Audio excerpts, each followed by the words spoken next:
Ahojte, volám sa Ivana, mám 20 rokov a tabletku PO som užila po nechránenom sexe, keď sa nám s priateľom roztrhol kondom.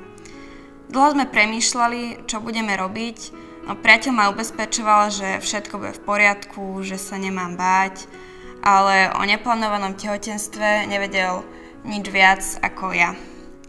Ubezpečoval ma, že všetko bude v poriadku, že sa nemám báť, ale nakoniec som išla do lekárne. Tam som povedala, že už sú to 2 dní a lekárnička mi poradila užiť tabletku PO, pretože ja budem mať najviac starostí do konca života, keď sa niečo stane.